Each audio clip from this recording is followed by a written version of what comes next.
This is the Tom Barnard Podcast. Listen live weekday mornings, 8 to 9:30, or anytime you like as a podcast on the Tom Barnard app at tombarnardshow.com or wherever you get your podcasts. Yes, indeed, ladies and gentlemen. We were just talking about the fact, Kevin and I were just talking about the fact that we have a few hours to do the show. Then we got the rest of Friday off, Saturday, Sunday. We go back for 3 days. Then we get Wednesday afternoon, Thursday, Friday, Saturday, Sunday, leading into Christmas, which will be about a 9-day holiday. What the hell? Yeah, not much work getting done, but we're here to shoulder to the wheel through it. That's shoulder to the wheel. That's exactly what I'm saying. There's no question about that. Just looking at a couple of things that are happening. I already asked Tevin this, and again, it's nothing that I don't know what the hell the deal is. I don't get involved in that kind of stuff. But I asked Tevin if he thought, because I think Vivek Ramaswamy is the only person of color on his entire staff of like 20-some people. Mm-hmm. Don't you see and again, you do what you do. You're the president, I guess, or whatever. But I just think in 2024, it might be not a bad idea to have representation. And then, of course, on the other side, the Democrats go way over the top, but everybody has to be of color. So here's what I love about being, involved in this. On one side, you got none, and on the other side, it's all you got. It's like, can we ever, ever, ever meet in the middle? Oh, no. There will be, once everybody gets finalized, then there'll be, oh my gosh, look at how white all these people are. Oh, yeah. Somebody will get swapped out, and then that'll be a controversy, and then they'll have, who do you swap them out with? Is it, an Asian person, a black person, whoever? And right. So it's always something. Couple of Polacks, Mm-hmm. God, I haven't heard the word Polak in a long time. It's been a long time since I've heard that word. Yeah, I don't know. It's you do what you do. You pick your best people and all the rest. And that's the one thing I would say, whether you pick all or none or middle or whatever, you pick the best people. That's what you do. In your mind, if those are the best people, then I guess that's up to you and all the rest of it. I found it kind of odd that he didn't at least have a few other people involved. Getting a lot of women involved, which I guess more than...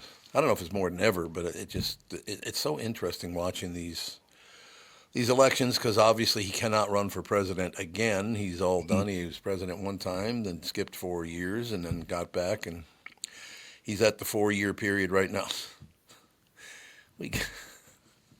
I love our listeners. I just got a text message from a listener that said, Tom, he couldn't pick any black people for his cabinet. They're too busy doing TV commercials. Yeah, that's right. I wonder if there's any like Puerto Ricans from the floating pile of garbage that he... Yeah, that's right. Exactly. That's exactly. But that wasn't him. That was who was a young comedian or something, wasn't it? Yeah, some comedian from it.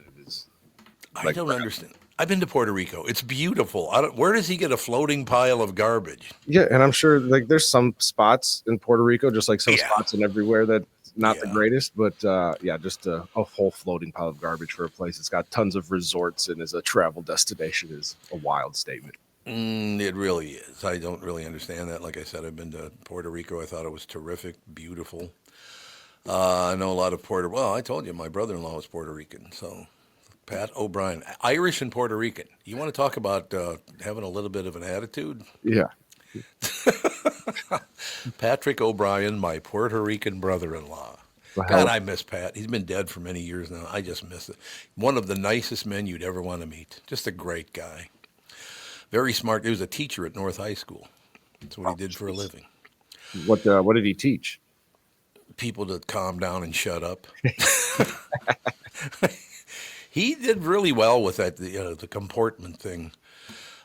People did tend to behave in his classes because he treated them like not really equal. Look, kind of like equals, but there still has to be somebody in charge, and that's me. So don't take that the wrong way. Calm down. Yep.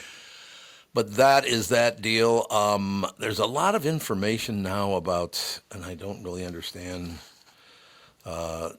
A lot of the holidays are coming up, so that's always a very big deal when the holidays are coming up, right? Are you going to go anywhere? Are you going to Wisconsin for Thanksgiving? Nope, my mom's out of town, so okay. I would just stay home and try to cook my own Thanksgiving meal and see how that turns out. This is going to be a surprise for you, Tevin. I'm just here to tell you. It says right here, though, what Americans plan to eat for Thanksgiving, 84% will have turkey. Really? Shock.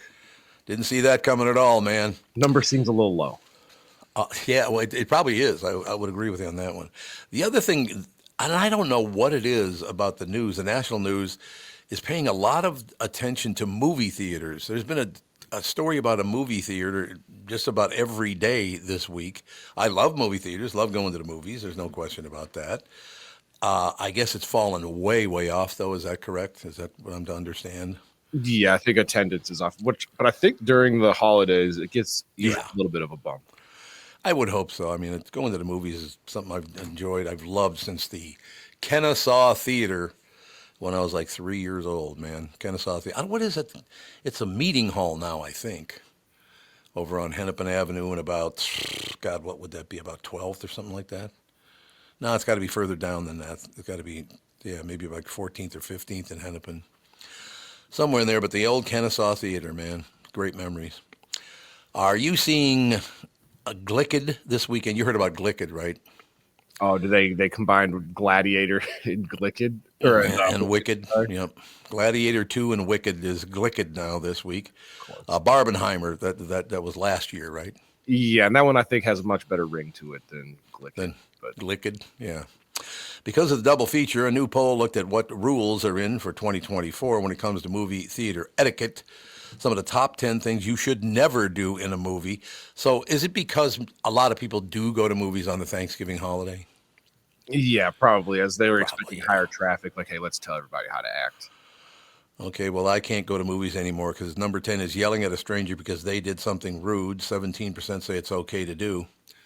You can raise that to 117. If you act like an asshole in the theater, you're going to get yelled at. Why not? Right? Right. Something's got to be said. Okay, this next one you might get sued for. Number 9 is taking photos or recording video. You can't do that in a movie theater.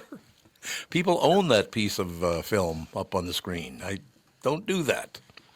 Number 8 is talking at full volume during the movie. 11% or 1 in 9 people think it's okay. To talk at full volume during a movie, no, it is not okay. No. As a matter of fact, one of the people in the neighborhood had an autistic son, and we just kind of, the world that we lived in, he would talk, hey, Dad, let's go get some popcorn. He was autistic, right? So everybody's like, nah, that's all right, whatever, right? Oh, yeah, you could make exceptions. Absolutely. Eating or drinking loudly, I don't care if that's at a movie or a restaurant. I don't like it when people give that. Oh, God, that's annoying. Number 6, bringing your dog into a movie theater. Oh, no. Who? Like, what? What? No. People don't. Well, service animal, I guess. But yeah, but usually those are like well behaved and they'll just lay there. Yes. Imagine just bringing your little yippy dog in. Speaking of that, we just got in an elevator just about 10 minutes ago. Mm-hmm. There's Jude, who's not a big dog. He's a smaller dog.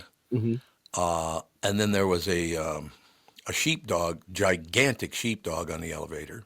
And then there was a little, I don't know what kind of dog it was, but it was the size of this pop can. You see this? Yeah, like a little Chihuahua size type dog. Just pissed off at the other 2 dogs. It was the littlest dog in the world.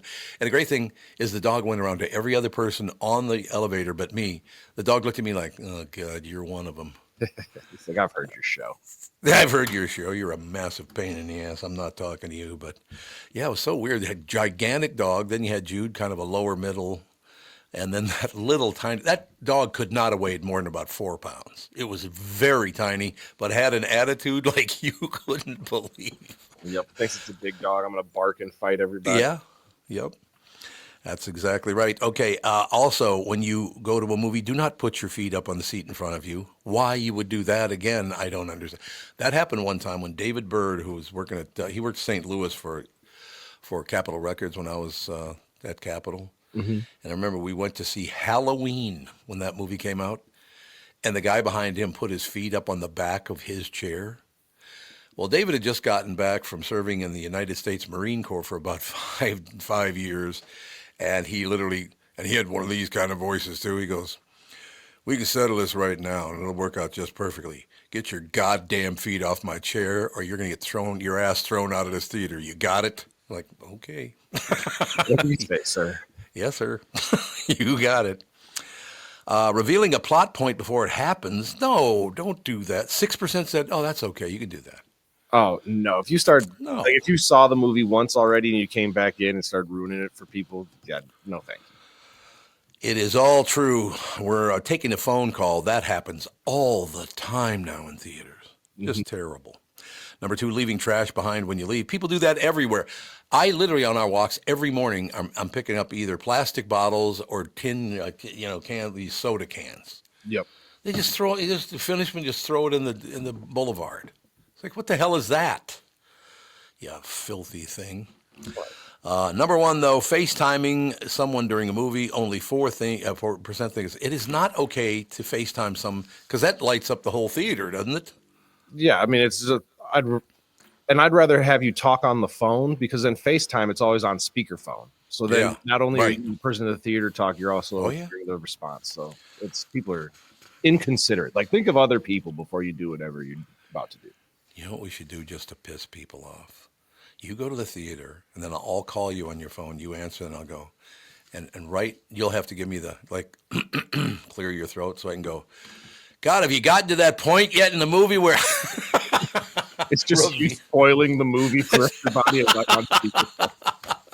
Spoil the movie on a cell phone. Yeah, that'd be really great. That'd be just wonderful. All right, we'll take a break. Be right back in a couple minutes. A lot of great stuff coming up on the show this morning. Let's talk Josh Arnold, ladies and gentlemen. A message to listeners on the Tom Barnard Show. I do have an announcement for you. I need just 5 of you. Now, this is very important to me, because Josh Arnold's a very good friend of mine, and he needs to get better results, which I want to deliver for my friend. I need just 5 of you listening to do me and yourselves a favor. I need to take advantage of a free offer. Now, this is a free offer. Seriously, free. I need you to call Josh Arnold at 952-925-5608. Tell him that Tom sent you. That's a very important part, because a lot of advertisers now go, well, where'd you hear about this? No, I heard it with Tom.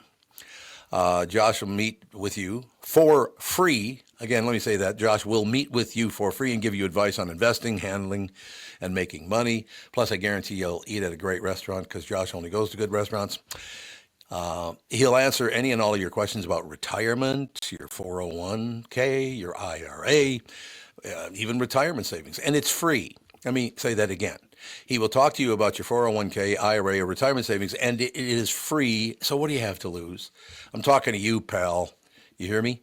Be one of my 5 listeners to pick up your phone now and call 952-925-5608 and ask for Josh, Mr. Money Talk. He'll give you straight talk, not sugar-coated advice about your investments, for free. So call Josh now, 952-925-5608. But you got to tell him that I sent you. Tommy sent you. Then call me afterward and thank me for the free. Oh, I get called and thanked. I like that, for the free service. Investment services offered by Josh Arnold Investment Consultant, LLC, a security and investment advisor. Past performance, no guarantee of future results. All investments involve risk. All comments and opinions of Josh Arnold's do not constitute investment advice. And I am a paid endorser.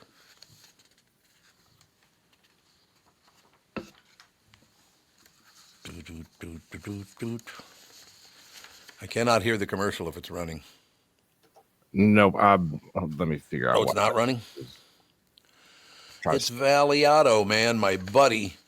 I could just talk for a minute about Jim Paul, because he and I used to hang out quite a bit back in the day with Craig Weiss. And you want to talk about the 3 Musketeers, Craig Weiss, Jim Paul, and me going to a bar. Started out as a good thing, but a lot of times didn't end as a good thing. We had a lot of fun. Let me just put it that way. Any luck at all? I don't know. The past several years have been the There you go. Maybe not. Uh-oh. That wasn't it? This is the Tom Barnard Podcast. Listen live weekday mornings, 8 to 9:30, or anytime you like as a podcast on the Tom Barnard app at TomBarnardShow.com or wherever you get your podcasts. Let us take a second to talk about my bank, North American Banking Company. You've heard me talking about them for a long time now, Bilski and all the rest of them. When they opened in 1998, they made a promise to deliver a better banking experience for their customers, where you know your banker and they know you. While a lot has changed since 1998, this commitment to being a true community bank in the Twin Cities has not. So, if you're looking for a better banking experience, why not bank with my friends at North American Banking Company? Go to nabanco.com or stop by any one of their 6 Twin Cities locations. Member FDIC, equal housing lender.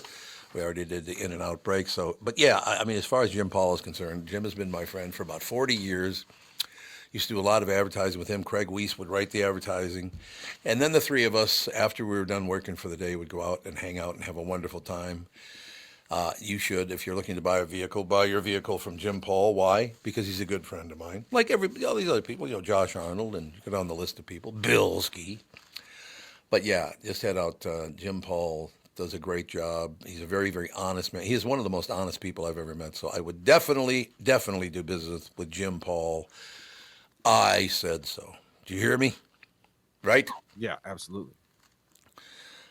Don't do business with Phil Mackey. Never. He'll screw you over. It'll be horrible. Horrendous. What's happening, Pally? What's going on, gentlemen? We're just pretty fired up because in a couple of hours, we'll have the rest of Friday off. They have Saturday off. We'll have Sunday off. 3-day work week next week. Then have Wednesday afternoon off, then Thursday, Friday, Saturday, Sunday. And if the rest of the year fits together like my career has gone, we'll get through the first weeks of December, and then I'll get fired. Oh, looking forward to that. We should do that live on the show, actually, just to spike numbers at the end. I would do that, absolutely. It's no question about it. All right, everyone, tune in live. Statistically, they like firing people on Thursday or Friday because it avoids an incident, right? Yeah. So live on the Tom Barnard Show and YouTube channel, Tom Gets Canned. Tom, get out, you troublemaker. And are you a Thanksgiving guy, by the way? Oh, I love Thanksgiving, no question about that. It's always a good time hanging out. Matter of fact, Catherine's brother Terry and his family are going to be in town for it, so it'll be nice to see them. But yeah, I got to be honest with you. Yeah. When I first met Catherine 44 years ago, I said, would you mind, since you invited me over to your family's house for Thanksgiving, is it okay if we do a few hours there and just do 2 or 3 hours over with my family? She said, yeah, absolutely, not a problem at all. So my family had never met her. We go over. Now, you have to understand something. I did grow up in North Minneapolis. North Minneapolitans are different kinds of people, okay? So we walked in the house, and there's this look of shock on Catherine's face because there's about 15 people smoking a cigarette and having a beer. The house, you couldn't see more than about 5 feet. The house was jammed with smoke. Yeah. And everybody. Then, of course, by the time we got into 2, 3, 4 grain belts, you don't know what you're talking about. These games today, they're going to kick your ass. It's like, oh, God. Man, that was my dad used to be a 2, maybe 2.5 pack a day guy he died when he was 81, but for probably 63 of those years he was smoking 2 packs a day. And it's amazing, man. Like if you're 30 years old or younger, you don't really realize that people smoked inside all the time. Like it was well, people smoked on planes. Doctors smoked in doctors' offices 50, 60 years ago. I remember a doctor coming out with a cigarette in his mouth going, yeah, what's up, Tom? I'm like, okay, this ought to be good. No question. Can you imagine, because I smoked from the time I was 11 till I was 21, and then I quit smoking. Can you imagine what my voice would sound like if I had kept smoking for the last 45 years? Oh, man. Yeah. Some of y'all never been down south too much. I want to tell you a little bit about this so you understand what I'm talking about. Honestly, God, I'd have the deepest voice on earth if I kept smoking. Yeah, and it's already pretty deep. Yeah. Although I'd probably be dead. Well, yeah. So that's my dad had 3 bouts with lung cancer. He conquered the first 2. Well, actually, he conquered the first one. I think probably was a split decision victory for the lung cancer because he did have to have like a half a lung removed. And then he won the second fight against lung cancer. And then in the trilogy, when he was 81 years old, lung cancer got him there. But yeah, what a story, though. He lived his life the way he wanted to. Yeah, and he quit for. I mean, he had little stops and starts where maybe he'd quit for 6 months But when he had COPD, like stage 4 COPD for probably 4 years toward the end. Okay. and he had quit for 3 years. But when it was becoming obvious that, hey, you have cancer again, and it's probably going to be a year or less, and he said, "Give me some darts. I'm gonna enjoy my morning on the patio here in Surprise, Arizona, with I love it. Couple of lung darts." Absolutely. Did you guys ever smoke, either of you? So I've never had a cigarette in my life because I hated that my dad smoked so much in the house and the car and stuff. Yeah. Devin? Yep, no cigarettes for me. Not ever? Nope. I had like an uncle and a grandma, a couple grandparents that smoked a ton, and I just was like, nah, I'm good. Yeah. Okay, before you both die, you have to do yourself one favor. Just before you die, take out a Pall Mall straight and light her up. Okay. It's like being punched in the face when you inhale. With no filter, nothing, just straight tobacco in your lungs. It's like, boom! Yeah, the no filter thing. Yeah, I mean, I would say my dad, like 80% of the cigarettes he smoked in his life were the no filter, either like the Camel no filters or, man. I understand. God, Camel Straights, baby. Whoo! That was a good cigarette. And he was kind of a messy smoker too, where you know there's like etiquette if you want to keep the smoke puffs a little smaller, you can. And he was just, he'd make love to those things, man. And clouds of smoke, but he lived his life, man. He lived his life the way he wanted to. So you know the Rod Serling story. Rod Serling died very young. Ted, would you look up and see how old Rod Serling was when he died? Because I can tell you what he died of. He did die of a lung cancer from smoking.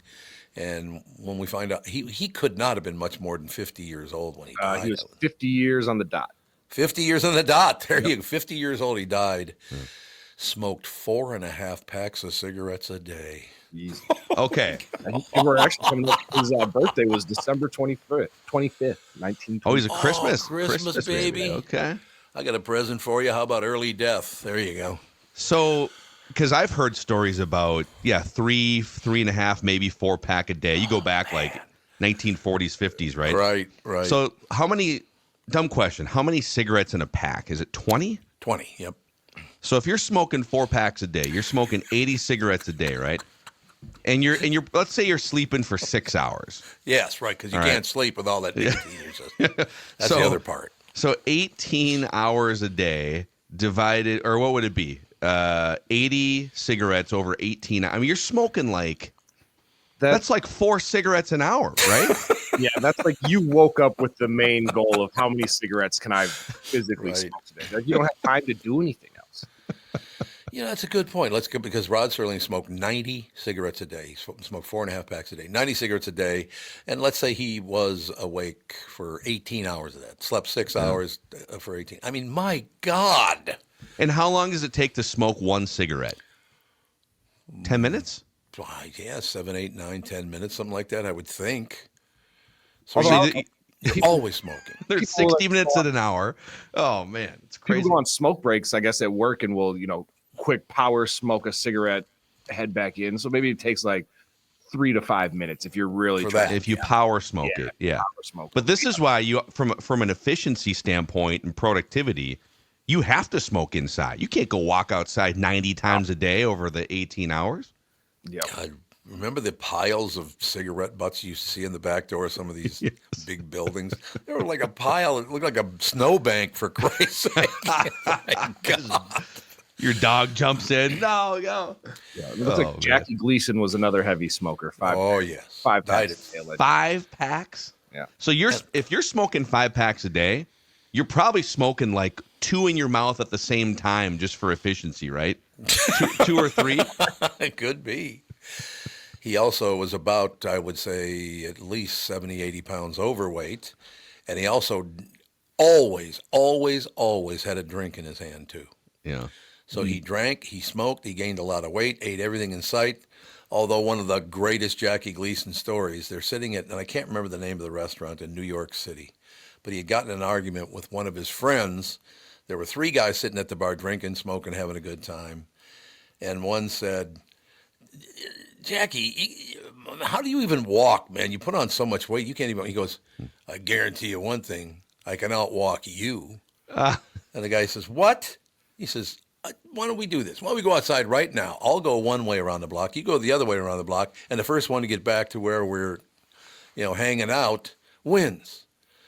The guy goes, okay, you're on. And they bet like $20 on the deal.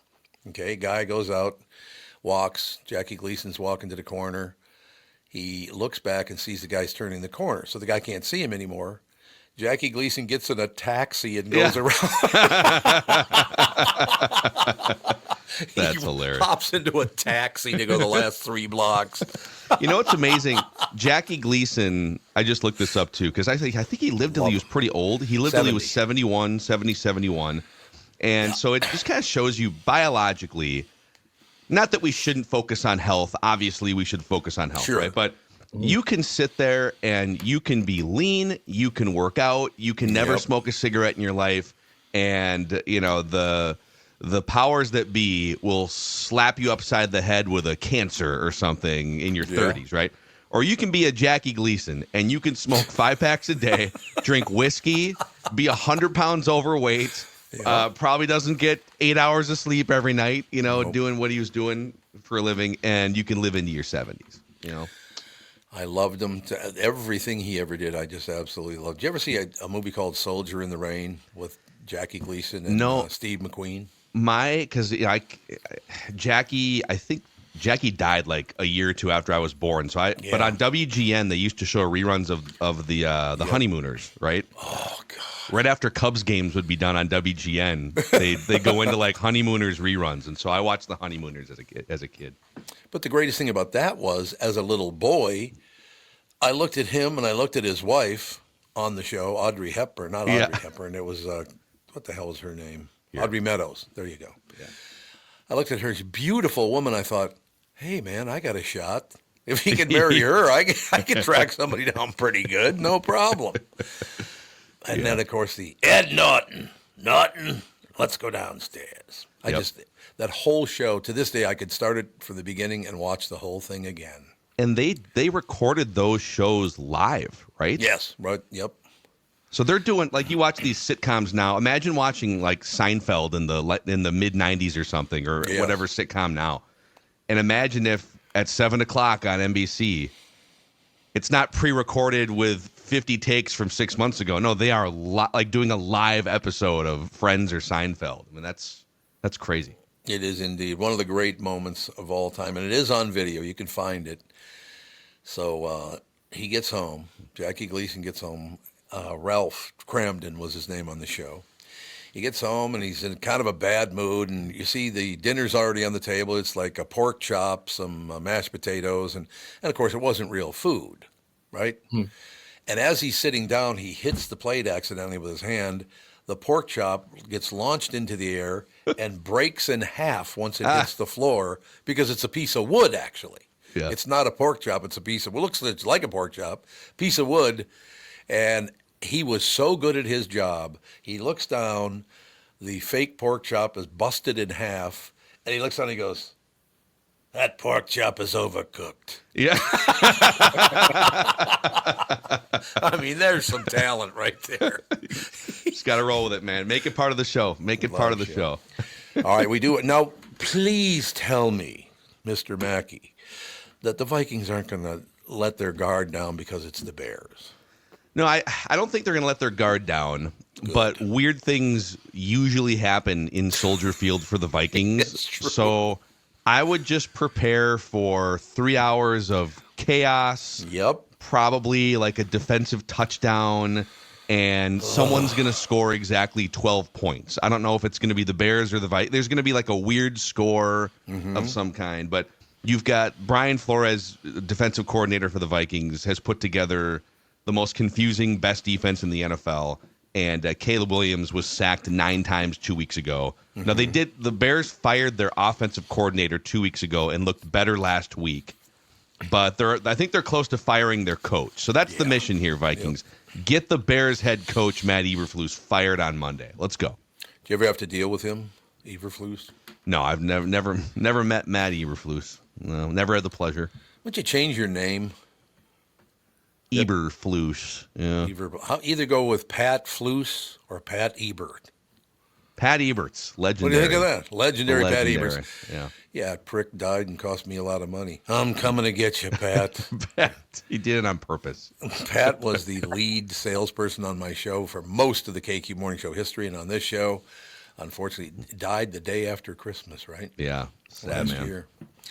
One of the nicest, sweetest people you'd ever want to meet. Pat Yep. was, I mean, he could annoy the shit out of people. I know that because he was such a strong salesperson. But Yep. Pat, we can start our holiday season off by saying, man, we loved you and we miss you. No doubt Amen. about it. Yeah. I think the Vikings played on Christmas Eve a couple days before he passed away. And he during our post game show, he was texting about the game, and yeah, man, he was fired up. So yeah, rest his soul, man. God, what a great guy. Well, Tevin, you must have known Pat pretty well, I would think. Yeah, we had our fair share of conversations where he would go, real quick, and then 30 minutes later, 30 minutes. Real quick. Real quick. Yeah, whenever I would see his name pop up on my phone, and it's all right, I'll answer real quick here. Real quick, though, right? Yep. And, hey, just got one thing for you. 43 minutes later, you're still on the phone. Okay, Pat, I got to go. I got to go. Pat. His brother Mike, of course, is a doctor, does very, very well. Twin brother. The twins, the Eberts twins. So, we really good people. No question about it. Well, and I told you, we found out later that they were Catherine's third cousins. Wow. Yeah, we didn't even know it. They didn't know they were related, and then figured out, it all went back to Jamestown, North Dakota, all the way back there. Man, it's a small world, man. Small It world is up indeed. here. So you do see the Queens winning on Sunday, I'm assuming. I will take the Vikings to win this game, but again, do not kill the messenger here. Things get weird for the Vikings in that stadium, regardless of how good or bad the Bears are. So we'll see. I must agree with that. No question about it. Anything else big coming up on your weekend?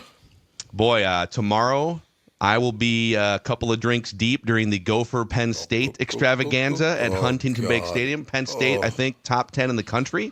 Yep. So we'll see if the Gophers can pull off the upset in the cold weather tomorrow. Okay.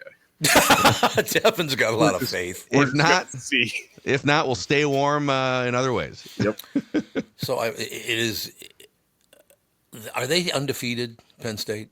They have one loss, don't they? One loss, okay. They have one loss. I didn't know for sure. I thought they were. I knew they had a great record, but I didn't know if it was no losses or one loss or whatever. But that team has always haunted the Gophers. Have we ever beaten Penn State ever? Two very prominent wins in my lifetime, which is almost 40 years now. So the answer is not very often. But in 1999, in Happy Valley, by the way, they upset an undefeated number 2 ranked Penn State team.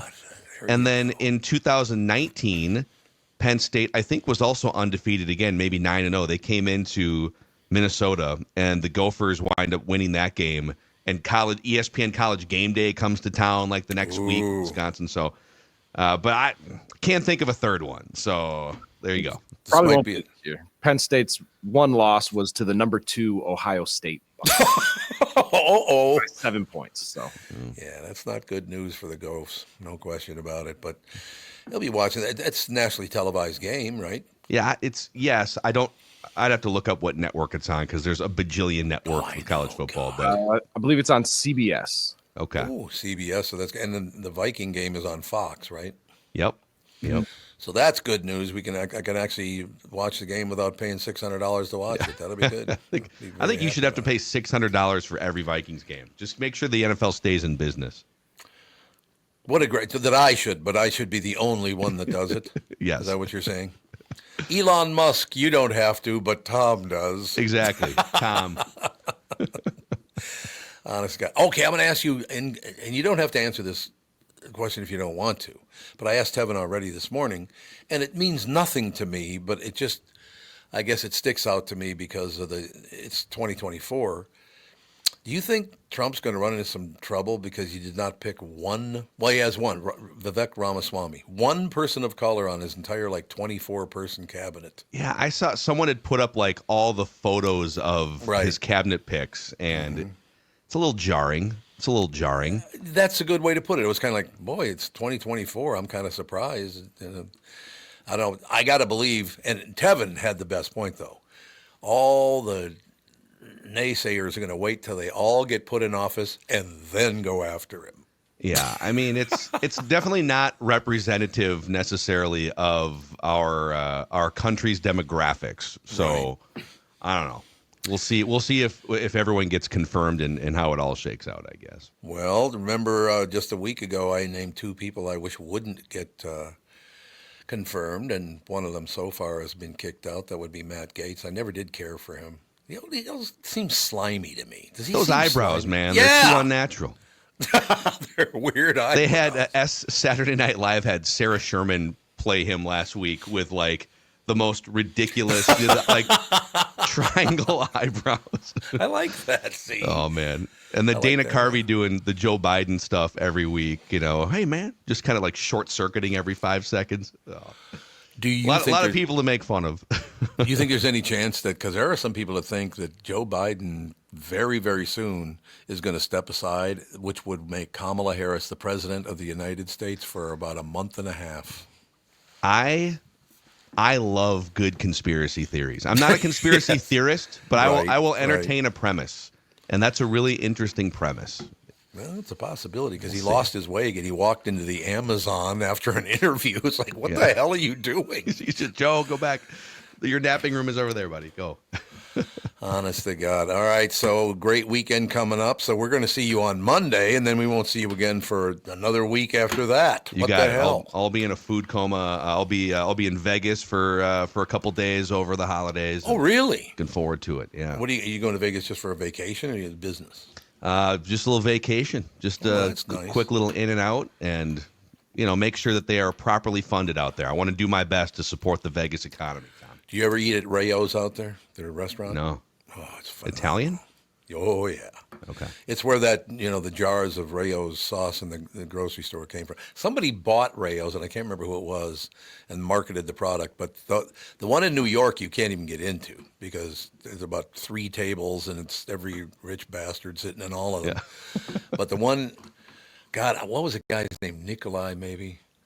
The doorman was fantastic there. He's a gigantic Italian guy, and every time I'd come in and go, Tommy, don't start any shit now. Tommy. Yeah, you're hilarious. Tommy pal. Cutlets walking in. Yeah, Tommy Cutlets walking. Yeah, like I'm going to start trouble when a goddamn giant like you standing at the front of the restaurant. What a bad idea that was. The suspenders with the holsters and stuff. Exactly. Not going to mess with you, sir. All right, well, enjoy the Gophers, enjoy the Vikings. I'll be watching them both. One, of course, tomorrow, and the other one on Sunday. Love it. Love it. Looking forward to it. Well, thank you for your time, sir, and we will talk to you, I guess, just before Thanksgiving. All right, gentlemen. We can rank all of our Thanksgiving foods on Monday. We'll see you. Love it. Great call. We'll do that. Thanks, pal. Phil Mackey, SKOR North, ladies and gentlemen. South Dakota, one of the most business-friendly states in the country, and there's no better place to settle down and take advantage of those incentives than in Sioux Falls. I love Sioux Falls. It's a great town. As the state's largest city with a metropolitan population over 290,000 people, Sioux Falls has low business costs with a high quality of life. There's no state, corporate, or personal income tax. There's no inheritance tax, and no limits to what your business can achieve. Sioux Falls, South Dakota was recently ranked the #1 best small city for business and career by Forbes. #1. The #2 best state business tax climate by the Tax Foundation, and the #5 top state for e-commerce by Nexus. As one of the Midwest's fastest growing cities, Sioux Falls has a robust, growing job market. No matter where you're at in your career, we have an opportunity waiting for you. Our city's tax-friendly climate and strong workforce don't go unrecognized. Forbes named Sioux Falls one of the top small cities for business and careers each of the last 15 years. In 2020, Sioux Falls also ranked as the #4 best city for young professionals. So how does South Dakota stack up against other states? They rank second in the nation for the lowest cost of doing business. And if you've never been there, I'm not kidding you, man. Sioux Falls is a great town. The most business-friendly state, the best business tax climate, and as South Dakota's biggest city, Sioux Falls is at the center of these benefits. Now is the perfect time to make your move to Sioux Falls, South Dakota. Visit SiouxFallsDevelopment.com. When you need someone to listen, a lawyer you know and trust. If you've never been in an auto accident, it's hard to know what to expect from the insurance adjuster. Here are some tips. 1, if they taught you about whether or not you should hire a lawyer, it's a good sign that you probably should.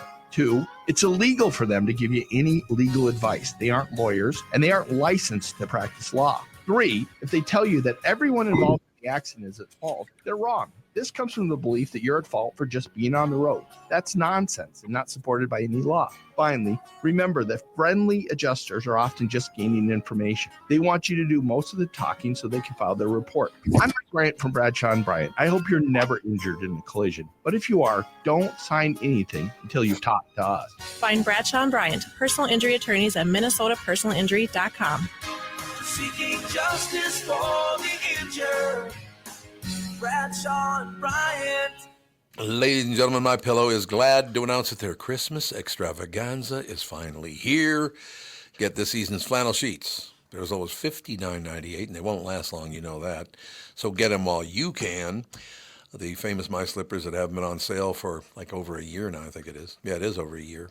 Regular price of $119.98, now only $59.98. The 6-pack towel sets are back in stock with extremely limited quantities, only $29.98. With hundreds of My Pillow products, there's something for everyone on your Christmas list, from bathrobes, duvets, quilts, down comforters, and a lot more, so much more. So go to MyPillow.com or call 800-516-5146 to be sure to use promo code TOM to save on all My Pillow products. For example, flannel sheets for as low as $59.98, or the six-piece towel sets, just $29.98, but that's not all.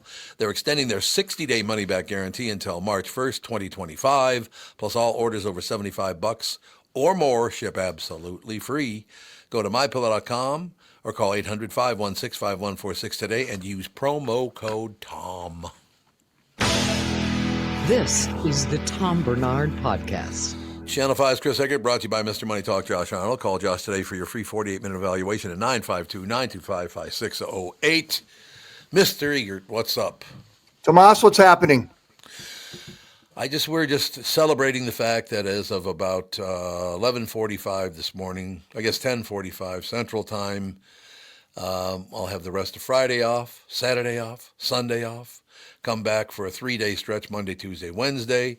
Wednesday at the same time, you got Wednesday night, you got Thursday, Friday, Saturday, Sunday, and then 3 weeks later, you got Christmas. Man, what? See? That's all life should be. I'm working all that whole time, so I'm glad. You are not. Off. Yeah, I am. You're working for Christmas. Yeah. Why? Somebody asked to. Is it because you took the rest of the year off? Oh, I like it. Wow, Tevin. Wow, Tevin. Tevin said to me, he just gave me the hand signal. You know how to speak hand signals? Mm-hmm. Yeah, Tevin just said, I didn't even know that Chris was a Jew. Yeah, Chris, don't they usually get like the interns in? Like you're high enough up on the booking order where you shouldn't have to be there for the holiday. Now, since you brought that up, Tevin, mm-hmm. I would say I've never worked at a TV station in my life that will regularly staff your regular people, the normal people who are there during holidays. Mm-hmm. We always have here. And since my kids are older and not getting up in the morning to like open Christmas presents at 6 a.m. or whatever. Oh, yeah. I'm like, yeah. Okay, I can work. It's not that big a deal. My kids will probably be sleeping until I get home anyway. So I've been working a lot of the holidays. I know it used to kind of be, and I know it's that way at some other media outlets where it's like, weekend, you kind of get the, people who are more hungry for some shots at, reps on the anchor desk or whatever, but it's fine, whatever. And I like to martyr. And if I work on a holiday, I can straight up martyr. And then when Tom's like, oh, I'm going to be off for 2 out of the next 3 weeks, and I can look at Tom and I can make him feel bad. And you can say, shut your noise, Bernard. I don't look like you feel too bad about it though, Tom. I think you're probably okay. I'm in agony. There's no question about it. Now I got to run this by the two of you and all the listeners. Yo. And I bring this up because, you go out to a restaurant now, even for 2 people, you go to a restaurant, it's pretty tough to stay under that $100 mark, isn't it? Yeah. Yeah. I mean, Thanksgiving, what's the cost per meal of Thanksgiving per person this year? Oof. I'm going to say $25. That's what I would have guessed. Exactly. Mr. Egert? Well, this is not to dissect this too much, but obviously that depends on if you're buying your freaking groceries at Kowalski's or if you're getting them at Aldi. It makes a big difference. So I suppose, yeah. I'm going to split the difference on that, and I'm going to say $9 per person. Okay, I'm going to give you the cost, and you tell me if you believe this is true. Thanksgiving per person this year will cost $5.81.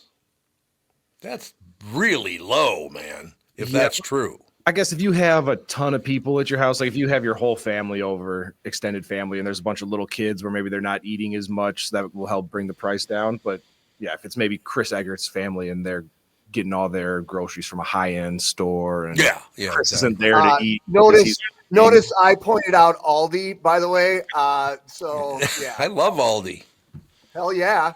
Aldi's a good But joint. I know, Tom, a lot of the big retailers have been like, because people are so budget focused right now and grocery prices, they've all been trying to like spin together these more affordable Thanksgiving dinner meals. So I know they've all made a big effort out of it. Right. That's good. You know, I just realized something looking at the video of the show this morning. Mm-hmm. I'd like to tell the listeners that, yes, I'm wearing blue for the second day in a row, but these are not the same clothes I had on yesterday. I was wearing blue yesterday. Right. What's that? Who cares if they are? Yeah, if they are, mind your business, people. Yeah, but what I'm saying, I just looked up and said, hey, you're wearing blue again 2 days in a row. What the hell is that? Nobody's accusing you of not being a clean guy, Tom. But you know what? I'll wear the same hooded sweatshirt couple of 2-3 days out of the week. Hell yes. Well, there you go. I'm glad to hear it. What, I look like a damn teenager, dirtying things, wearing them once, throwing them on the floor. I got to show you guys something, and I hope it'll show up on the screen. I have a friend named Dougie Dawson, and I'm going to go see Dougie after the show today. Looking forward to it. Talk amongst yourself, because I got to find this. I think he sent it. All right. Facebook deal. Chris, is there any local news that I feel like it's been a pretty slow news cycle. I saw there was a woman that did like a straw purchase for some first responder shooting in Burnsville, that she's changing her plea agreement or plea that was deal. Those first responders that got shot last year. The girlfriend of the suspect in the case changed her plea, I think, to what's the right word for it? Admit some involvement in the process of purchasing of the weapons. I think that's what the deal was there. This morning, we have a hazmat spill on Interstate 35 headed north, like towards Duluth, and 35 has been closed northbound by Lino Lakes for like the last 3 hours. Probably going to be for at least another 10-15 minutes, so like almost 4 hours this morning. And then somebody was shot on a light rail train last night in St. Paul on the Green Line. Yeah, it sounds like they knew each other, but I don't think that diminishes. You're on the train at 9 o'clock at night and somebody shoots somebody else on there. I don't know. I consider that a fairly big deal. So I haven't heard much more other than the woman was shot in the leg and she's supposed to be okay. But so everything should work out. Why? What is this now? Shooting people on trains? I mean, what is the subways, trains? Why is everybody opening fire now on these conveyances? It makes no sense to me. I mean, unfortunately, it's a space where the person doesn't really have an opportunity to get away, and you can morally, or I guess more or less, guarantee that you're going to be able to accomplish what you're trying to accomplish. Good point, Devin. Oh, don't tell them that. Now I got to put up I think I got an hour and a half. Do you have your thing you were going to get out ready? No, because you got to go. I know. But, Sorry. Well, it's under me. I don't know where he sent it. I got to find. Just give me one more second. What, are you looking through your phone there, or what? What are you? Yes, because he sent me a picture, and it's a very, very cool picture, but I can't find the damn thing. Oh, here it is. I think. Yep, here it is. Okay, you ready? It says, this little guy was in the lake in our backyard yesterday. Okay? Again, this little guy was in the lake behind our backyard yesterday. Okay, you ready? Mm-hmm. Is there any way? Too much glare. What? Gator? Is it a gator? Oh, there you go. Yeah, there it is. Look at the size of that alligator. Nope. That's a big one. Holy, that was in his backyard yesterday. Look at that. I love Florida. Wait, and did he? Hold on. Is the guy that sent you the picture? Is he the guy standing in the back? No. No, and Kevin, you call there's like a hotline, and you call hotline if you've got a nuisance gator, and they come out, and they've got the craziest contraption. It's like a cane with a shotgun or a rifle end at the end of it. And they take the cane so they can hit it from a ways away, a safe distance, and they pop it on the head with this cane, and it shoots them right through, right through the head. It's insane. Oh, they don't I thought Steve Irwin came out and then yes. And then very rarely, I will say, and Tom, maybe you can speak to this because I got a roll, but if a gator considered a nuisance gator, I think they call out subcontractors to take care of it. Yes. And I'm certain they get paid in gator hide. So I'm quite certain if they get called out to get rid of the gator, they're taking the gator home in the back end for boots. It's not going to be relocated. I mean, there might be cases, but. Okay. On closing, have you ever been near an alligator in the wild? No. Or you have? Okay. Former Florida resident. Yeah. Oh no. Oh, that's true. First time it ever happened to me 27 years ago. Breakers West was a great golf course west of town. Yep. And there's this row of bushes. And I'm just, oh my God, it's so beautiful around here. I walk around the bushes. There's about a 7-foot alligator looking at me like, what the hell do you want? It's a good thing they're generally pretty chill because because they can just lay there right until you're right up on top of them, and then boom, it's a good thing they're fat and lazy. It's who radio people? Alligators. Okay, draw your own conclusions on that. This is a podcast. All right, you pill. We'll talk to you next week. Thanks. Bye. Chris Egert, ladies and gentlemen, Channel 5's Chris Egert, brought to you by Mr. Money Talk, Josh Arnold. Call Josh today for your free 48-minute evaluation at 952-925-5608. The lovely and talented Bob Sansevere is up next. Does thinking about retirement make you uncomfortable? Sometimes the anxiety for wondering if you've saved enough can be overwhelming. But what if I told you that you could ease those tensions in just 48 minutes? My guy, Josh Arnold, Mr. Money Talk, can sit down with you and get you on the right track for your financial future. Josh has navigated it all when it comes to uncertain market and economic conditions, and he'll always provide straight talk. Never sugar-coated advice on how to reach the finish line with your retirement goals. Don't let your financial worries give you an ulcer or keep you from calling Josh right now. His 48-minute no-obligation consultation could be just what you need to feel better about your future. Call Josh today at 952-925-5608. Set up your free 48-minute no-obligation consultation. That's 952-925-5608. Investment services offered by Josh Arnold Investment Consultant, LLC Security Investment Advisor. Past performance is no guarantee of future results. All investments must involve risk. You know that. All comments and opinions of Josh Arnold do not constitute investment advice. I am a paid endorser. This is Brett Paul from Valley Buick GMC in Apple Valley. We have always had a professional sales staff on our show floors, but recently have added a few more to the arsenal. Neil Hadding was a salesperson at Valley for over 2 decades, probably the best truck guy around. He left for a manager position elsewhere, but decided to kick back and return to work with thousands of his old friends and customers. It's a similar story with Tim Condon. He spent many years in the sales and finance at Valley before spending time in Alaska, to the relief of many, many friends and customers who returned a few years back. Not a returnee, but a welcome addition to our seasoned staff is Charlie Fink. Charlie followed Neil to Apple Valley to head up the finance department. He is well known to many Twin City car customers after being in the business for over 3 decades.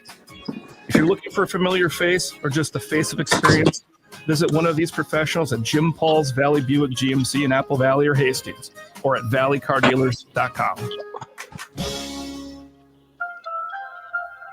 Why should your business bank with North American Banking Company? Here's Austin Bartz of Bartz Lawn and Landscape and Bartz Snow Sculptures. I started banking with North American, I think, 3.5 years ago. all the people know me by name. I know them by name. It's fun to come into the bank and actually talk to somebody you know. So I made the switch, and I'm very happy. It's the best bank I've ever been at. So why not bank where I bank? With my friends at North American Banking Company. To learn more about North American Banking Company, go to nabankco.com. That's nabankco.com, or do what I do and stop by any one of their 6 Twin Cities locations. Member FDIC, equal housing lender. You're listening to the Tom Barnard Podcast.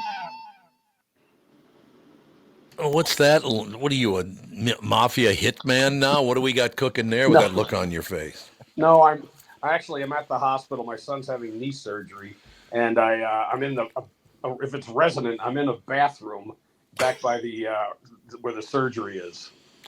When are you going to stop hitting your kids and breaking their legs? And this one actually is a long time coming.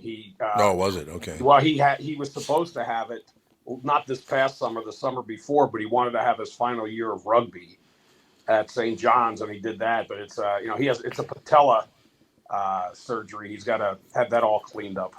Okay. So, now, Bob, I was showing Tevin and Chris a picture of something a friend of mine in Florida found in his backyard. Yeah. There's another picture of what he found in his backyard, and this one, it looks like what he found is not in that great a mood. Let's see if I can get this up. Okay, go down a little bit.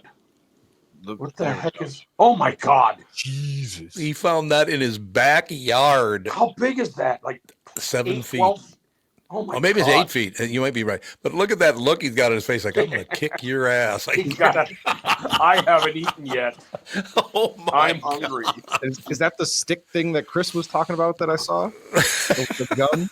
I guess. My God. That is absolutely frightening. Could you imagine? Oh, yeah. I mean, walking up on an alligator. We don't even rarely see a garter snake. That's true. Good point. See a little titmouse go by. No, that's the one good thing about it's warmer there, but there's the hurricanes and there's the gators. And after hurricanes, don't they really come out? I mean, they're all over the place. Oh, yeah. No doubt about that. So, Bob, big football weekend. We got Gophers Penn State tomorrow, and then we got the Vikings Chicago on Sunday. Tom, I got to tell you about the Gophers Penn State. I would be stunned if the Gophers could win that game. They're not going to. But many people I've talked to, they don't think the Vikings can win this game because it's in Chicago, and it's called the Windy City for a reason, and it's late November. This is a really tough place to play. Yeah. Yeah. So they're going to have to depend on their ground game, I would think, and then whatever Darnold can do to get the ball to Jefferson and the other. This is not a game. And here's the one thing. This is where I think the Vikings are most vulnerable. A mobile quarterback. And they switched offensive coordinators. It's one game, so there's a small sample size. But he ran for 70 yards last week. They're letting him. I think the new coordinator is saying, you run. Because he's not. That's a big part of his game, and they tried to stifle it. Oh. And I think that's something they got to be really careful about. The Gator just got Bob. There will be no Viking slander on this show. You're on, Bob. We just dropped you like a rock. We'll see if he comes back. But Bob might be gone. But we Timmy Lammer's already with us with Bob on and everything. Yeah, I kicked him off. I gave him the hook. Sandy, he's in the bathroom, at the hospital. and he's like this. Oh, you're looking up at him. Yeah, that's exactly. Yeah, he's a big shot, big tough guy. Oh, here he is. He's back. We're looking up at you, Bob. He's like, I don't know. Is that better? It's I'm in a bathroom. You look good, man. You look like a normal Italian. It looks like you're in a lineup. Now, I still think, by the way, to finish the thought, the Vikings will win, but it's going to be a tough one again. They keep playing to the level of the competition, and they do. You're right. Now, because Tim, I went with my two sons because the one, as I told Tom's having knee surgery, and I knew he wouldn't be able to go to a theater for a few days, so we went and saw at St. Michael Cinema. We saw the latest Gladiator 2. Yeah. Not as good as one, but I did like it. There's pretty good scenes in it. Yeah, I'll obviously be doing a full review here, but in short, yes, it does. I don't think it comes close to the original Gladiator. Doesn't come close. No, and the one entertaining. It's still entertaining, but you know what? The two emperors they got to replace Joaquin Phoenix, they're a couple placeholders. I mean, they don't come close to the manic performance that Joaquin Phoenix gave in that film. Those guys would have lasted about a week before they were assassinated. Oh, yeah. They were by far the weakest part of the film. What's that? Oh, it's Tom's Gator. new pet. Look at that. It's his pet Allie. Look at the look on his face, like I'm gonna kick your ass. Kick it. He's gonna eat all of you. He's not gonna just kick your ass. He's gonna kick it to the ground and then just consume all of you. My friend in his backyard, a 7 or 8 foot alligator in his backyard. Woo! Yeah, that's crazy. What did he do with it, Tom? Do you have to call animal control? You can't kill him, right? Yeah, you call animal control. You can't kill a gator? I don't think so. I don't think they want you killing them. Okay, you know what? What you would get is you use the line, you won't see him no more. You won't see him around here no more. Bury him. He sleeps with the fishes. Yeah. Let the fishes get some vengeance. Yeah, no Very kidding. true. It'd take 1,000 years for a fish to chew through that hide, though. Well, they'll eat well. Hey, I you get a few guess so. piranhas in there, they'll take care of it. Oh, yeah, you're right. You're right. That's true. That's true. So, I'm glad you saw Gladiator. I figure you would, Bob, on the opening night. And, I mean, honestly, you just can't replace even Russell Crowe or Joaquin. But I have to say, Denzel Washington, man. Oh, yeah, he's phenomenal. That guy is always brilliant. Yep, always, and he is in this. And this is one of his last turned movies. in a hurry in terms of his character. And by the way, Connie Nielsen, I don't know if they're using filters or what. She doesn't look that much different. No, she doesn't. And I've seen premiere pictures and stuff like that, and she does look the same. But answering Tevin's question, Denzel said, it's just a typical deal with the press just running with something. He says, I'm going to do this, and then this, and then this, and then this, and then I think I'll retire. I mean, the guy's not going to retire. He just mentions, he says the word retirement, and automatically everybody reports that he's retiring. No. You know what, Tim? You know what? To me, when these guys do retire, these actors, what retires them is dementia. Oh, yeah. Think about it, because those who don't have an issue with that never retire. Well, and eventually Jack Nicholson, and that's the reason why he is out of the game. But Sean Connery too. It's why he disappeared. Yeah, they do. They just disappear, don't they? There's no big announcement. They just disappear. And even Daniel Day-Lewis, who said he was done, is coming back. So it's total bunk. The best line ever in an interview that I've had over all the time I've been doing this, Cliff Robertson. The late, great Cliff Robertson, I asked him, well, when are you going to retire? He says, I'm going to retire when I retire from breathing. And it's the truth. I love Cliff Robertson. He's dead, right? He's long Yeah, gone. he died a while ago. But, I mean, it's the truth. And that's kind of the thing I go by. I'll retire when I retire from breathing. I love this too much. He loved acting too much to say, what's he going to do? What's he going to do? And it's like, Tommy, what are you going to do? You're going to sit around? That's what everybody is so confused about, because the assholes over at the Q told him I retired. So I still run into people every day that don't know the show's even on yet because they looked away because they thought I retired. Tom, I saw that, what you posted, and what I think you need to do is, and it doesn't have to be a morning thing, but at some point, remember when we went to Duluth? We went to St. Cloud. Go somewhere in the state, even in the cities, and do something live, and get the word out on social media. People will come. Like the line from Field of Dreams. People will come. People. The problem we have with that, though, is the Hubbards don't like to do those appearances.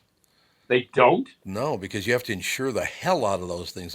The insurance on one of those appearances costs a fortune now. Well, you did the state fair, though. I did the state right? fair, yes. Yep. Okay. Because that's a differently insured deal or whatever. But I was talking to Bernie, the head of sales, about it last night. I'd love to do appearances in, St. Cloud and Duluth and Rochester, whatever. Go down to, we used to go to Treasure Island to do 2 shows a year. I wish we could start doing that. We got to find out who does the account for Treasure Island, because we had Mystic Lake is phenomenal too. Well, I would think they would take care of the insurance. You would think so, yes. They'd have to because they have acts coming in all the time. Well, I'll stay after him. I'll stay after him because I think if we did start doing those appearances again, that's what got the show so big in the first place 40 years ago. We did a lot of appearances and met the people. That's a good thing. Treasure Island was always fun, and it was. I mean, either one would be wonderful. I would agree with you on that one, no question about it. So we were just, Timmy, we were just talking to Bob about they got a Gopher football game on Saturday, tomorrow with Penn State. Then they got a Chicago Bear game on Sunday. Both of you, what do you think? You going to win both of them? Bob mentioned it earlier. Oh, Penn State, they're going to lose to Penn State. They're going to wind up losing their last 3 games and still go to a bowl game. And then they win the bowl game, even though they're 5 and whatever. Yeah, they wind up winning the Pud Pullers Bowl or something like that. Yeah, and then they consider the season a success because they won a bowl game. The Vikings, it's typical. You're right. I heard the tail end of what you were talking about, Bob. About it, just they play to their competition. That's the same level. Yep. And and so I mean, it's at Soldier Field. Yep. Or was it? Yep. Okay, then it's going to be. What do you think of Sam Darnold?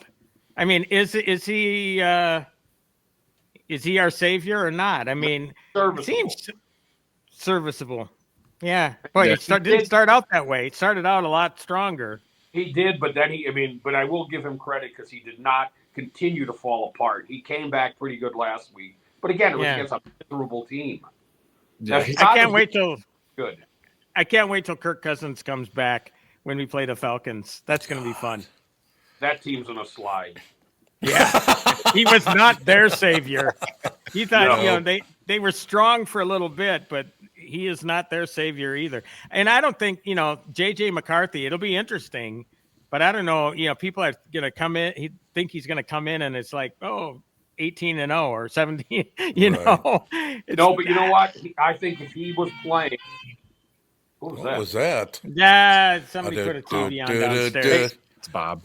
That was your intro music. Not me. They would be right. This is the best quarterback class, that from first round picks that I could remember. Because everyone but McCarthy is playing. And I mean, Caleb Williams of the ones playing is probably the least effective. Since Drake May started playing, he's been playing very well. Jaden Daniels started off great and he's tailed off a little. The one who's playing better than anyone is Bo Nix. He's getting better and better with Denver, but he has a really good coach in Sean Payton for quarterbacks. I mean, besides the cheating, the guy can coach. I was going to mention that. The cheating, apart from that. Oh, but he can coach. Yeah. Oh, no question. No question. So we'll find out. But I just want them to be competitive. We're the best of the quarterbacks right now. Are we the worst 8-2 team out there then? 8-2? We must be. Then don't be pissing all over the Vikings. The worst 14-2 team because Detroit went 15-1. They go to 17 now. Oh, that's right. I forgot. I'll tell you what, though, that final game, because when you put the schedule side by side, the Lions, I mean, if they don't lose another game, it will mean they have beaten the Buffalo Bills and a San Francisco team that's getting better with McCaffrey. And they have a tougher schedule, I think, finishing schedule than the Vikings do. So it could mean something that final weekend.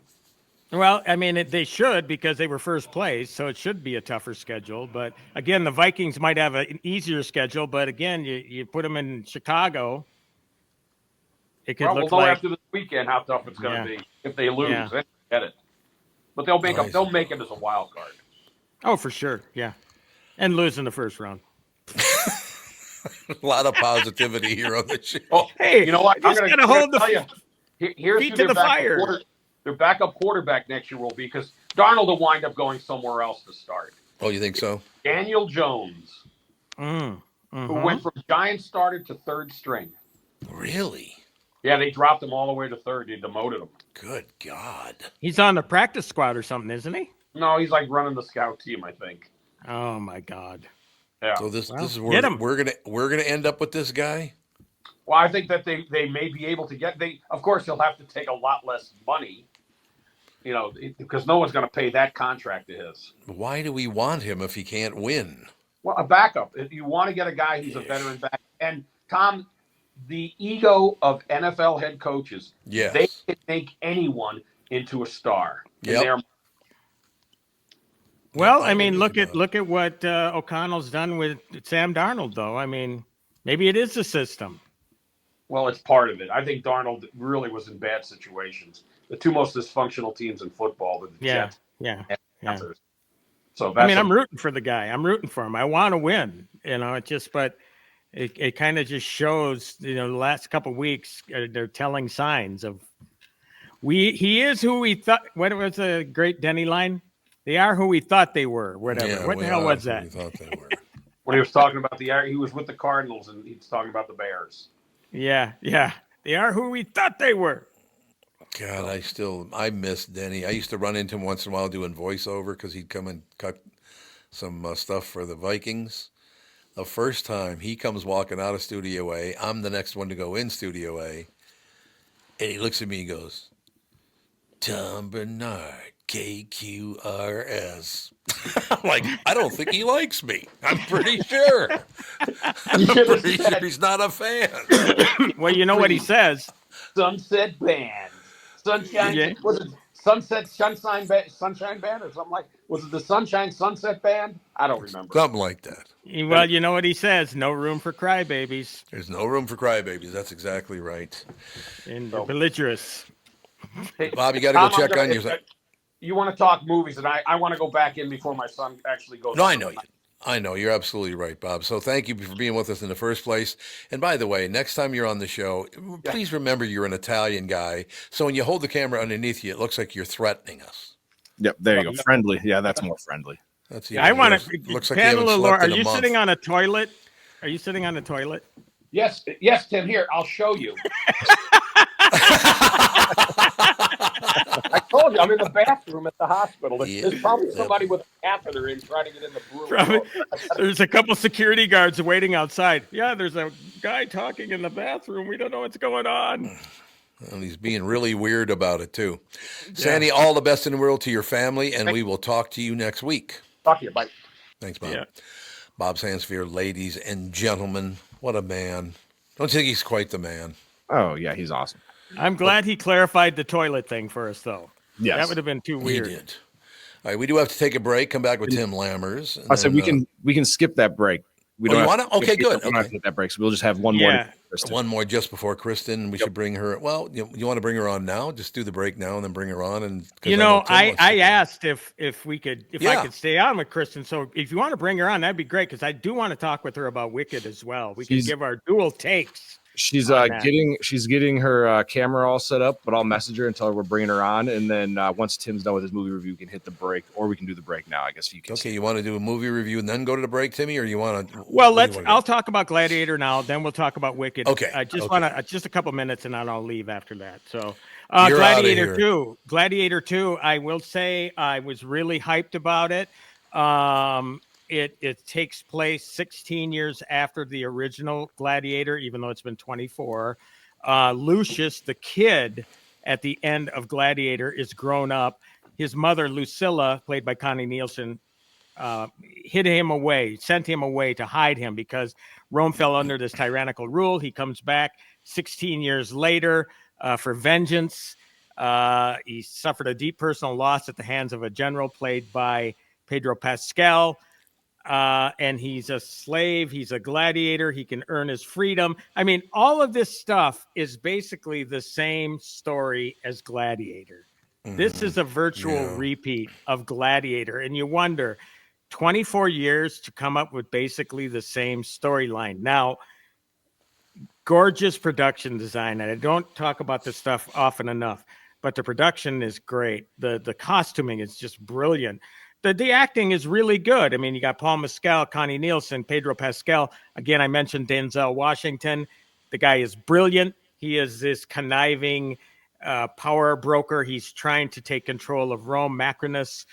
But, the weakest part is when you try to replace Joaquin Phoenix with a pair of guys, including Joseph Quinn from Stranger Things.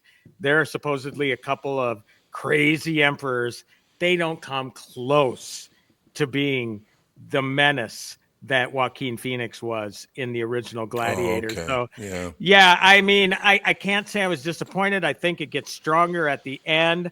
It's a long movie, Tommy. I think it's over 220.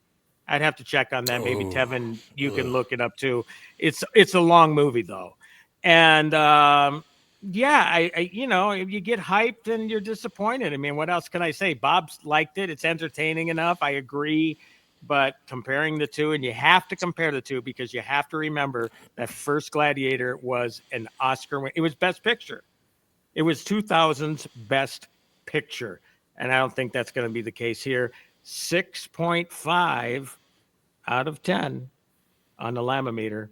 And it is a 2 hour, 28 minute. 228. I said 224. Close. Yeah. Yeah. It's just, again, to essentially rinse and repeat the story. Yeah. I mean, there are just so many parallels throughout the thing. And you got all the talent in the world there. It's just that, where do you go with the story? You go back to, what do? They go back to the Colosseum. They go back to the Gladiator who once was great, but now is a slave and now is to fight his way back and unite Rome. I mean, it's the same thing over and over. And, you really miss a guy like Richard Harris, too, who was at the beginning of Gladiator. I mean, there's just so many things that were so great about that original. They just don't even come close to earning the same sort of respect that first one had. I understand. Tim Lammers, brought to you by Bradshaw and Bryant, personal injury lawyers seeking justice for the injured. Contact Bradshaw and Bryant at minnesotapersonalinjury.com. We shall take a break, but Timmy Lammers is going to stay with us for a while because he wants to talk to Kristyn Burtt, KB2, about another movie. And we were talking about this earlier, Glicked. Why did they don't do Gladiator and Wicked? They're trying Glicked. to do the Barbenheimer thing. Yeah, they are, yeah. It worked once. Yeah, that's a good way to put it. Well, it did work that one time. All right, we shall take a break. Be right back in a couple of seconds, ladies and gentlemen. Kristyn Burtt will join Tim Lammers, Tevin, and me right after this. Why should your business bank with North American Banking Company? Here's Austin Bartz of Bartz Lawn and Landscape and Bartz Snow Sculptures. I started banking with North American, I think, 3.5 years ago. All the people know me by name. I know them by name. It's fun to come into the bank and actually talk to somebody you know. So I made the switch and I'm very happy. It's the best bank I've ever been at. So why not bank where I bank? With my friends at North American Banking Company. To learn more about North American Banking Company, go to nabankco.com. That's nabankco.com, or do what I do and stop by any one of their 6 Twin Cities locations. Member FDIC, equal housing lender. The past several years have been the craziest in the history of the car business. The pandemic, supply chain, and chip issues, all causing extreme inventory shortages that led to, predatory pricing. Some dealers charge thousands of dollars over MSRP. We never played that game. I'm Jim Paul of Valley Buick GMC. We knew that would leave a bad taste in the customer's mouth. More importantly, from an integrity standpoint, it was just wrong. So what about the current market? Inventory and pricing. Valley has their best inventory in years. Really all the Buick and GMC models. Even the previously hard-to-find Yukons, HD pickups, and Hummer EVs. Plenty of deep discounts. Many with factory rebates and low-interest financing. Then it's a good time to buy? It's a great time. We're welcoming our previous customers back, as well as anyone else that felt the treatment just didn't feel right the last time somewhere else. Valley Buick GMC in Apple Valley and Hastings, or valleycardealers.com. Car buying without the bad aftertaste. I hosted my show on the radio for 40 years. Now I host the Tom Barnard Podcast, and I'll tell you, I've never seen the passion and engagement from our audience as I do now. I know we also have businesses that listen to our podcast, and it got me thinking, wouldn't it be great to help those businesses grow by telling my listeners about them? So here's the deal. If you own or handle marketing for a business, would like to have my audience buy your product or service, visit TomBarnardShow.com, keyword partner, and we'll put together an ad campaign to help your business. That's TomBarnardShow.com, keyword partner, and thank you for listening. This is the Tom Barnard Podcast. Oh, my God. Oh, my God. Kristyn Burtt Entertainment News brought to you by North American Banking Company. Go to nabankco.com to learn more. Member FDIC, equal housing lender. Look at that lid. Kristyn the Good. Exactly. I don't know. I don't want to call you a witch, but for this particular segment, Kristyn the Good Witch of the West, because we got a wicked witch of the West. And I'm going to be sharing a screen grab of that, by the way. Just a warning. Just a warning. That's fine. Something tells me that Kristyn liked Wicked. I did. I saw it last weekend, and I've been thinking about it ever since. I think that's always a sign of a good movie. And I think the one thing is that the Wicked fan base has been around for decades now at this point. I saw the original cast on Broadway, and the expectations were up here. So for John Chu, he knew the pressure was on, and he really delivered with, to me, what is a visual masterpiece. He really did. I agree. Off the top, I'm going to say 9.5 or 210 out of 10 on the Lammameter. That's how brilliant this movie is from the very beginning. And talk about a showstopper of an ending. I've been it was proud, amazing. Right? It's one of those things too. You don't want to say too much because I've been just keeping my mouth shut because there are spoilers and there are moments, and I want everyone to have the ability to experience that themselves, because it's one of those rare times you go to the movie theater and you're like, I'm always going to remember that final scene. Mm-hmm. Yeah. And again, you were noted I was careful to not mention what happens, but it is a 2-part movie. So, I mean, the first part, again, it's brilliant. And you talk about John Chu. I did not realize that Stephen Daldry was actually originally supposed to direct this. And he did Billy Elliot, and he's done a couple other pictures. But to step in when somebody else drops out and gets that, they got their creative process rolling. So for them to step in and do what they do, John Chu is a brilliant director. I mean, he is... this movie, it's every frame of this movie is brilliant. Everything is thought out: costumes, hair, makeup. My friend Chris Scott is the one who choreographed it. He worked with a team of, let me just think, I think about 6 other people just to get all of these big scenes together. Chris Scott and John Chu have worked together for years, going back to, and I don't know if people were big into the web series world, but they had a whole dance crew called the LXD, and that's where John Chu really gained a hold of being in sort of that movie musical space. And together, they're just an unstoppable team. They did In the Heights together as well. And I'm so impressed with the work that they did. And they filmed these 2 movies, obviously back to back. So I can't believe we have to wait a year for part 2. I did see the original, not on Broadway, but I did see it once. And I have to admit, it was hard for me to remember. One thing I think we should tell people, though, obviously you're stretching this production out into 2 movies. It'll be a 5-hour movie once all is said and done. They do make some changes to the narrative. I mean, I don't remember talking animals in that. Was there talking animals in the production? They took the Grimmery. So they took the elements of the Grimmery and added it to the movie. So they fleshed out more of the story. I think that's... Yeah. So, I mean... For people who haven't seen it, just a boilerplate description. It's basically the prequel to The Wizard of Oz. Elphaba and I want to say Ariana Grande, Glinda. They meet at Shiz University, and they were close friends before the events of The Wizard of Oz. And so it tells you how they came together and how things broke apart, essentially. That's what Wicked is. Jeff Goldblum, the always great Jeff Goldblum, is the wizard. Jonathan Bailey is Fiyero. The gorgeous, why is her name eluding me? Miss Morrible, Michelle Yeoh. Yep. I mean, the cast is brilliant across the board. I mean, one of the best, if not the best movie of the year. Oh, easily. And, I think that's one of these, the other Kristyn, thing. we got 2 thumbs up. We got thumbs up. Yeah. We got 4. We've got so many because it was so good. And I think also there's high expectations. Idina Menzel and Kristen Chenoweth originated the roles on Broadway. They've become very iconic to these roles. And I think having to step in and give your own interpretation, to me, especially Cynthia Erivo as Elphaba, makes it her own, made choices that would be different than what you might have seen with Idina or heard like musically and things like that. And I mean, I could see her getting nominated for an Oscar there. Oh, and by the way, we were wondering, because I took my wife and my oldest daughter to this. We're wondering, well, are they going to go head to head?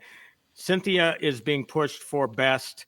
Ariana is pushed for supporting. So they're trying to separate them, even though they're both leading roles. I don't know, Tom, I know you're not a musical guy, but I think you'd really be missing out if you don't see this movie. What's it called? Wicked.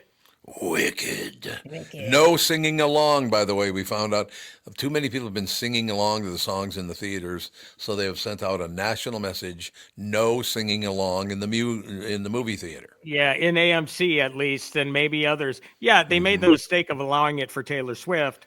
Now everybody thinks that. Yes. Oh, I think it's hard it would be because tough. the interpretations of the song are very different. They're musically arranged different than the show. So if you're expecting that full narrative of like singing a song through, they cut through some of the songs too. So you wouldn't know when to start and stop. So I knew Cynthia Erivo was great. I had no idea. I only know who Ariana Grande is through the headlines and the chatter and all the, not really for the talent. You always, she's dating Pete Davidson, whatever, I was so she's impressed dating with her. Bach in real life. Now she's dating somebody else. But yeah, I did feel like this is a Kristen Chenoweth sort of vibe I'm getting from her, and not to say that she's impersonating her. She's her own person, but she has that. She's brilliant in it. I mean, she brings her own interpretation to it, and not having seen Kristen, I don't know, but having interviewed Kristen before and seeing her and other stuff, I mean, she's a force of nature. But I think Ariana Grande really does separate herself from all of that. And she really is terrific in this movie. God, she's good. They're both good. Cynthia and her are both terrific. Ariana's comedic timing is brilliant. And if you watched her, if anyone has not seen her episode of Saturday Night Live this time around, and she's done it before, every single time she shines on Saturday Night Live. She's always a great guest host. So I knew she was going to be good in this role. Oh, yeah. So there you go. There's the Tim and Kristen. We're the new Egert and Siskel. Or Siskel and Egert, whatever. Okay, well, I'll let you go. I had to hear what you had to say about it. I loved it. And I'm glad that you loved it too. So, all right, everybody have a great weekend. Bye. Oh, you know what? Oh, Kevin, quickly, just a reminder. We're short week next week. I'm hoping I can come on Wednesday. So I'll send you and Tevin a text or an email and figure that out. Perfect. Yeah, that should be no problem. We'll get you It's in. Moana 2. You got to hear about Moana 2. Absolutely. All right. See ya. All right, Timmy, thank you. Tim. Timmy Lammers, ladies and gentlemen. Kristyn Burtt joining us now. Now we have nothing to talk about. Way to go.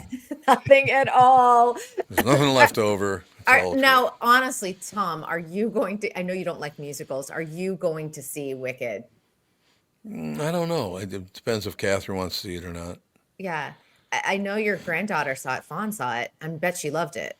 And I think she was singing along and they had to tell her to shut up in the theater. Fair enough. Fair enough. Fair enough. That's just how life goes. What are you drinking there? That looked good. Oh, it's so good. What is it? Should I do an ad? Oh, it is Polar. Polar seltzer, but it is the orange vanilla, so it tastes like a creamsicle. Oh, see? Why don't they make one taste like a fudgesicle? I think that would probably be gross. I don't want chocolate Fudgesicle? What? A chocolate? I think there's I just don't something want about chocolate different- water. Yeah. I want a fudgicle. Yeah. But I don't want a chocolate water. Yeah. You did that one American thing. Americans always say fudgicle. Fudgicle. They don't say Fudgicle. fudgesicle. They say fudgicle. Fudgicle is a, I was going to say that. It's a very New England word for it is. fudgesicle. Fudgesicle. No question. Fudgicle. And that completely comes out of my New England upbringing. Every once in a while, I'll have a New England word. That is one of them. You know, 2 things in a row just happened, and one of them just annoys the hell out of me, but I never bring it up. But I guess about once a year I bring it up, something like that. And it wasn't fudgicle. That one's okay. A lot of people say fudgicle. I don't. I say fudgesicle, but it's just not a big deal. I don't know why this is, and it has to do it's something to do with my childhood or something. I hate it, whether it's on the phone or in person or whatever, when somebody says, okay, I'll let you go. Oh, you're going to let me go, are you? Is that what you're doing? I've always hated that. Where did that come from? I don't know. Bill does stuff like that. And I'm like, thanks for the permission of like, for me to go. Yeah, exactly. And then we always laugh because he's like, yes, you have permission to now go on with your day. You are dismissed. You are dismissed, Oh, exactly. God. Okay, I'll let you go. I'm like, my husband's giving me permission to. Yes, that's exactly the way I feel. You're giving me permission to leave the room. Yeah. Well, Kristyn, speaking of people kind of being let go, there were a couple big stories the last couple years. It was Jussie Smollett. There we go. Who faked or staged a hate crime and then was charged with staging a hate crime. And then Jonathan Majors, now that he's engaged, his ex-girlfriend or fiance is kind of dropping those charges. And I saw that Chicago just reversed Jussie Smollett's hate crime charges or staging it charges. Do you have any inside information on kind of what led to those situations? The Jussie one, I would say this is a similar situation in terms of Alec Baldwin, where they're behind the scenes. There was some, I won't say it was as severe as Alec Baldwin's situation where they withheld evidence, but the prosecutor on the case had to dismiss herself. And then this started going up the chain. I went all the way up to the Illinois Supreme Court. He's like, why am I being charged with this when there was someone who was kind of meddling with my case? So the Supreme Court ruled that the charges are dropped and that he cannot be tried again for this crime, which I think at this point was just, it had been lessened down to disorderly conduct at this point. It's like it had come down tremendously from the original charges. They are saying, though, he's not guilty. Like there is evidence that he committed a crime, but because he didn't get his, his fair right to a trial because of all of this interference, we're just going to drop it at this point. And because it was just dragging on and it was costing the state so much money, it wasn't worth it at that point. So it's one of those things that he's guilty of at least engaging in a staged crime. But they're not going to charge him with it because the prosecuting side was also not acting honorably. They weren't? Why? What were they doing to him? She was meddling in the case, the prosecutor, and going to the press, and it just became a point where he was not going to get a fair trial. Let's not walk down the street with a noose around your neck, you phony bastard. Yeah, wasn't he? I think he was like they poured bleach on him or on himself. And it was 2 a.m, and it was like a weird snowy night in Chicago. And it was like, he said they were MAGA, and it was a very straight. I guess what I would like to know, what got you to that point? Like, why would you stage something like that? Because there's, as an actor, there are so many great things you can stage. You can stage a fake romance, as we talked about yesterday. You can call the paparazzi and stage your fake romance and get press that way. But doing something so extreme that riles up both sides politically, not great. Yeah, and he was on like one of the biggest shows, Empire, at the time. Like he was written out of the show after all this. Yep. So not great. And his career will never be the same. Like he's still working, but it's never going to be the same. Same with Alec Baldwin. It will never be the same, even though it was an accidental shooting. It's just that he was a producer. There were certain safety measures taken on the set. They were cutting corners, and it's hard for people to get over a death like that. Yeah. Makes no sense to me why he would even pull the trigger on any guy. When I was a little boy, I was told, do not ever pull the trigger. I don't care if you know there's no bullet in the gun. Never do that. Yeah. So I don't know why the people just won't follow the rules. And I still want to know why it is. I know the other 3 Baldwin brothers. They're all very, very nice, very pleasant to deal with. But Alec Baldwin was just an asshole. He's just not a good person. A lot of the Baldwins are great people. I think collectively they're all just really dysfunctional. Well, that's true. Danny's I a think good guy. that's what it Stephen is. and Billy, they're nice guys, but I mean, None of them talk to each other though, and like the know. second generation's not talking Yeah. to each other. So I know. just think that there's way more to the story than we know, because especially as us, if we're interviewing them, you can have a good experience or a bad experience, but if you interview someone multiple times, usually they become an acquaintance and you're somewhat friendly with them. And but you don't know what happens behind closed doors, because we always hear this and you're like, wait, they did that? And you're like, how is that possible? But those weren't our interactions because they're plugging a project. Yeah, exactly. Well, I didn't tell you this yet. I was going to tell you at the end of the show, but I can tell you now that I've changed the name of the show to the Ilaria Barnard Podcast. What do you think? Are we going to have, what are they called? Come on. Yeah. Cucumbers? Oh, is that what they call a cucumber? A cucumber? Well, this fraud. Oh, God, I hate that so much. Well, and that's, we have to go, what? Alec is married to someone who has been pretending to be Spanish all along. Right. That's fine. And like they were having a baby like every year. And I just, it's a lot. It's a lot to take in, because I go, what's going on in that house? And then at one point, like a baby arrived and then another baby arrived within months of each other because they had hired a surrogate and then she was pregnant. Oh, yeah. There's 7 kids. And then he has an 8th, of course, with from his marriage to Kim Basinger. Oh, that was a long time. Was that about a week and a half? I think they were married a few years. What and happened to her? She went away. She did. She like won her Oscar and then she's like, I'm good. Yeah, she just went away. It's like, okay. I was like, I'm fine. And we never really see her. No. But Ireland, his oldest daughter, has a child. So Alec is a grandfather. And so some of the kids are aunts and uncles to someone who is the same age or younger. It's a weird world. That's all I have to say. Yeah. There's no question. It's like, Tom, if you all of a sudden just decided to have 7 kids with somebody else. Yeah, Catherine would love that. Good. I finally got rid of him. He's But out can of you here. imagine? I mean, grandkids are great, but Right. like all of a sudden, like Like, Andy, meet your brother. Yep. he's 2. Wouldn't go over huge. I will tell you that. There's no question about it. But all right, young lady, any closing words?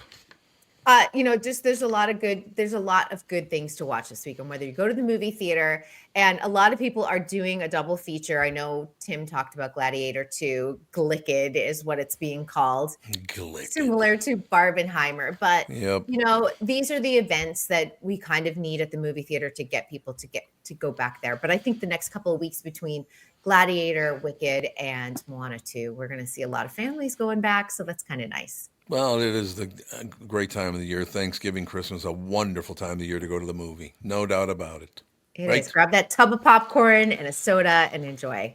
Indeed. And we will talk to you now. Next week, we only got you for 3 days. What the hell? What are we going to do? It's a disaster. Will you survive Thursday? I won't. Friday. I won't be able to. It's true. All right. We'll talk to you on Monday. Have a great weekend. You too. Thank you. Kristyn Burtt Entertainment News brought to you by North American Banking Company. Go to nabanco.com to learn more. Member FDIC, an equal housing lender. Tevin, good job. We got everything done we were supposed to get to do. And any complaints or anything? No complaints. I automatically send the complaints to the junk mail. So only positive news has come in. The first break got a little dicey, but I think everything went smoothly. Yeah, but we just kind of ad-libbed one, and it worked out. Jim Paul will be happy. Yeah. Because I actually lied and told everybody what a great guy he is. Yeah, we're lucky you're a professional, so you can carry the show. Indeed. All right, so what do you got going this weekend? This weekend, not too much. Got a little Friendsgiving thing that I'm going to hang out with Friendsgiving, people, okay. So that should be fun, but otherwise try and relax and get ready for the busy work week next week. All right, Pally, we'll see you on Monday, and the family shows up in 10 minutes.